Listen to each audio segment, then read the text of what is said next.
Hello everyone, welcome back to FunAhead TV. Today, we're working on the 911 again.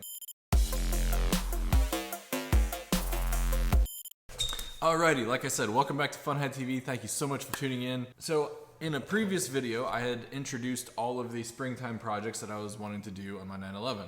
One of which was the two-wheel drive conversion. The biggest one was replacing and repairing all of the second gear hardware in the transmission, which we did, and replacing the radiators with the all-aluminum CSF radiator upgrade. One of the other things that I had mentioned was that I wanted to fix my rear spoiler. Now when I say fix, I literally mean fix, not repair. So to give some explanation, this entire mechanism here is basically a bracket for the spoiler. Underneath here is the pump and the hydraulic mechanism that actually actuates these two hydraulics on either side that control the spoiler going up and down at speed. That's this entire piece right here. Now, unfortunately, when I bought the car, I learned shortly after that actually this hydraulic on the right side is completely broken. So when the spoiler goes up, it just goes up on one side. So therefore, basically since owning the car, I have disabled the entire spoiler, which is a little bit annoying because I get a warning light up above whatever, 75 miles an hour, where the spoiler would normally go up or deploy, but it's not the end of the world. But the other side of that coin is that I can't use the spoiler as intended. So one might think that basically the spoiler is purely cosmetic and it just kind of looks cool when you get up to speed, but actually there are a couple purposes for it. So it does provide a little bit of extra downforce because when this thing is in the upright position, you change the course of the air coming up and over this rear deck lid, and it does provide some downforce. The other thing is, these are actual open louvers. So you can kind of see it on the underside here, and these louvers, and this is actually a path that goes to your air intake here. So it helps to guide a little bit more air. You get somewhat of a ram air effect into your intake when you're driving at speed. Not to mention the fact that you're helping to direct air into the engine room in general to help kind of just keep temperatures down. Those are three benefits that I'm missing out on specifically under track conditions. So what I'd actually like to do is to fix the spoiler in an upright position. Let's go ahead and get started on this thing. I'll tell you what I have in mind for how I want to do this. I broke it. No, I'm just kidding.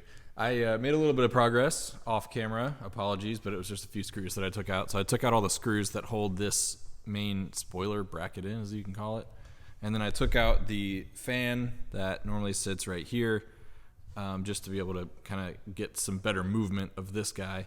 And then I pulled on this and was able to pull it down and then expose the actual motor that controls the hydraulics themselves. This car is kind of in a unique situation, being able to drop down like this on this side because, like I said, that hydraulic is broken. As you can see, the spoiler is in the closed position according to the car, according to the hydraulics. So, you know, this side doesn't want to come down because the hydraulic is closed. So I need to be very delicate and gentle with that side to make sure that I don't end up doing the same thing to that hydraulic so that I can at least have one working one. So anyway, what I need to do now is plug back in the motor here. Come on. So that I'm just going to kind of just set this kind of just so in place. That way I can actuate the spoiler into the upright position. And once it gets into the upright position, I can then work on, reassembling this and doing what I'm going to do to then fix this side in place to hold up the right side of the spoiler.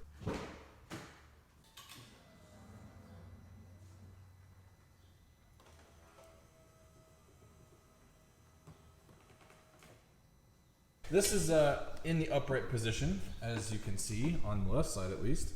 So what we're going to do is we're actually going to match the right side of the spoiler by mechanically just holding it in place. So what we need to do now is figure out exactly at what height that needs to be. So I think I need to actually start kind of putting this back together and fixing all of this in place so that I can accurately get an idea of what the correct height needs to be on the right side to match the left. And then actually what I'm just going to do is put a pin through this. I'm going to physically drill a hole and put a pin through it, and that way that can be kind of my locking mechanism. Also, if you're unfamiliar with how I just manually actuated the spoiler, because it automatically comes up above, I don't know what, like 72-ish miles an hour or something like that. You can also manually put the spoiler up in a 996 by hitting this switch right here. It has like a little toggle switch, so push up to put it up, push down to put it down.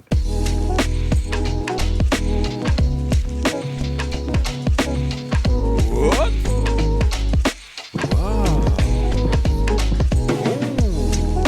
Wow. Alrighty, now let me show you what I've done here. So I put all of the bolts back in this spoiler plate so that the spoiler is being held in its correct orientation, whether up or down. Meaning for the hydraulic that's working, that is the angle that it will sit on that side. So I can utilize that to then angle the right side to make sure that it's sitting correctly. Make sense?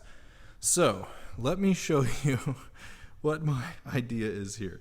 The way I'm planning to fix this in place is to put a large pin, like a cotter pin essentially, through this channel where the hydraulic curved piston sits.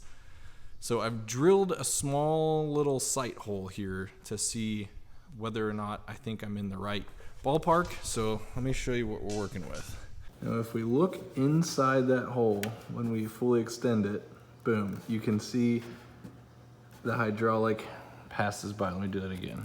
When I extend it, you can see it move, and then when I let it back down, you can see it go back in front of the hole. Like basically when it's down in front of that hole, it's just below where it needs to be extended. So this right here is more or less where we have to have it extended to, meaning that drilling the hole right there, I don't know if I'll actually use that location, but we're pretty much in the ballpark. I might have to do it just above that, and then, you know, that should basically be where we need that hole to be for the cotter pin.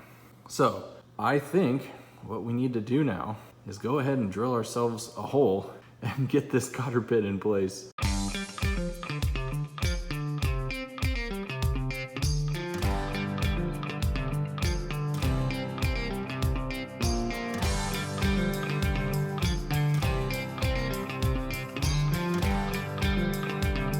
Wow! Holy crap. So, here's literal bits of my Porsche after drilling it.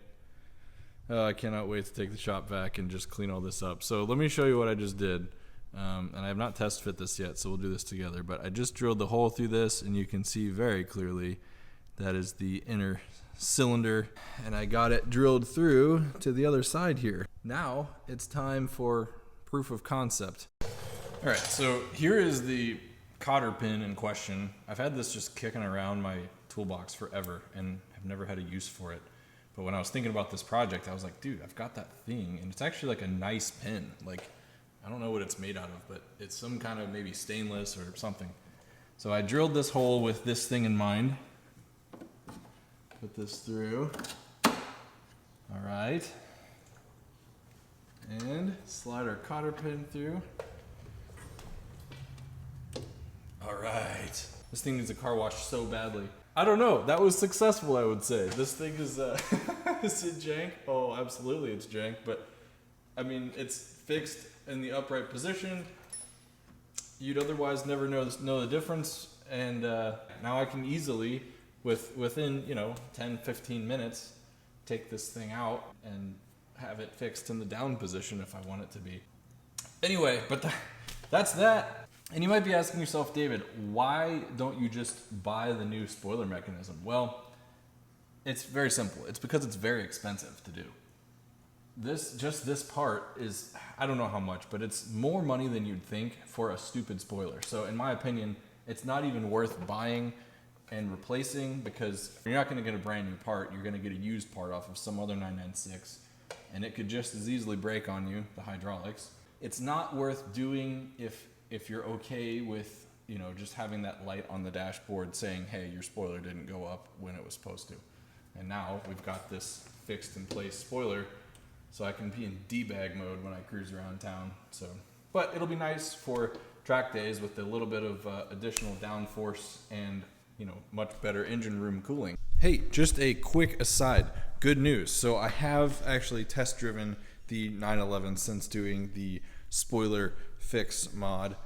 I don't exactly know how the onboard diagnostics work for the spoiler, like what tells the car whether or not it's actually going up or down. But it is, currently in the disconnected state, like the motor is completely disconnected, but amazingly, the light does not come on when the spoiler is supposed to deploy. So maybe it has like a contact sensor where, like, before, when I had it just fixed in the down position, when it hit whatever the deployment speed was and it wasn't going up, then it would flash that light. But now that light doesn't come on. So anyway, that's one other good thing about doing this modification. So back to the video. I hope you enjoyed this little trip down redneck road with me, fixing this spoiler in place. If you did, please do me a huge favor and give this video a like and subscribe if you want to see more stuff like this in the near future. I promise I don't do hack job redneck stuff like this all the time. This is just one of those sort of weird exceptions where, of course, I don't want to go spend all of the money on a stupid new spoiler mechanism, so we're just going to go ahead and retrofit the one we have. Doing the best with what we got, So anyway, thank you guys so much for tuning in to FunAhead TV, and I will see you guys next time.